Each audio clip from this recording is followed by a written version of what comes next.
That one time my regiment got thrown into a meat grinder, Napoleonic War style. All right, so, I don't talk about this much anymore, but I figured I'd write this all down, if only to get it off my chest.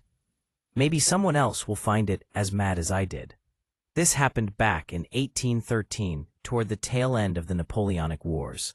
I was part of the King's Royal Regiment, line infantry, nothing fancy, just a standard poor sod with a musket. We were posted somewhere near Leipzig. Yeah, that Leipzig. The whole continent felt like it was burning by that point. You could smell powder on the wind from 50 miles away. Anyway, our orders were clear. Hold the center. Not advance, not retreat. Just hold it. We were part of a long, disciplined line of scarlet coats, bayonets fixed, boots crunching against wet soil. Everyone around me was quiet. The kind of quiet that sounds loud, if you get me. You could hear shallow breathing, a throat clear here and there, and the dull, awful click of someone nervously checking their flintlock. Across the field were the French, or what was left of them. Tattered blue uniforms, shouts in a language I didn't understand, but had come to hate. They had the high ground, but we had the numbers, or so we were told. The order came down the line.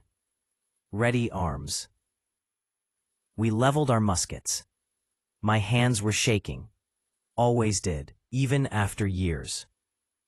I swear to you, the first volley always feels like God himself cracking the sky in half. Bang, that was us. Dozens of musket shots going off in one breath. Then a pause. Then boom, their return volley. I heard someone 2 spots down gurgle and drop. Didn't even have time to see who it was.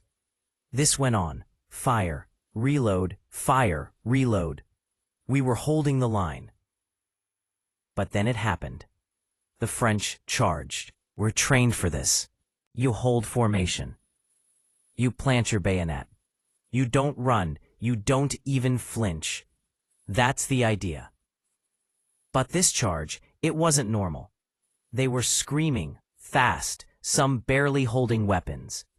A mix of line troops, skirmishers, and guys who looked like they were just pulled from the wreckage of some other battle. One of them broke through the front, a man with a saber, slashing like he had nothing to lose. He took down 3 of our lads before Sergeant Blake dropped him with a bayonet to the gut.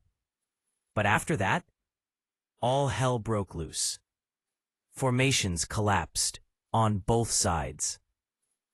I don't know if you've ever seen what happens when 2 armies stop fighting like armies and start fighting like mobs. It goes from organized warfare to something that feels personal. Everything becomes survival. You're no longer thinking about the next volley or formation orders. You're just scanning for steel and making sure it doesn't find your neck. I lost sight of my regiment. The field became this horrific maze of smoke, yelling, flashes of silver and gold. It started raining halfway through, and the ground turned to mud. Blood pooled in footprints. Bayonets got stuck in ribs and yanked out with wet, awful sounds. At one point, I found myself alone, just me and another lad from the 9th Foot.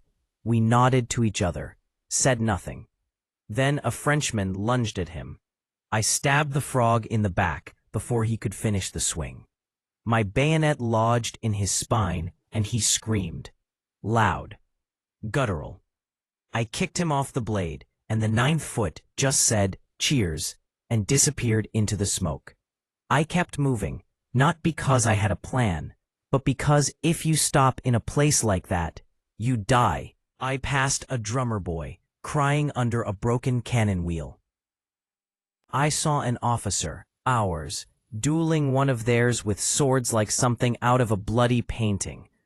And the worst part, the sounds, not the gunfire. You get used to that. It's the screaming, the wet sounds, the begging, the gurgling when someone tries to breathe with a throat half gone. Eventually, I found 4 or 5 of our lads again. We grouped up, backs to each other, swatting away anything that moved wrong. It wasn't like the drills. Nobody shouted orders. Nobody kept count. You just moved, stabbed, defended, and hoped. That part felt like it lasted hours, but it couldn't have been more than 20 minutes. Eventually, someone, I think it was a Prussian cavalry unit, flanked the French and sent them scrambling. You'd think we'd cheer, right? Nah.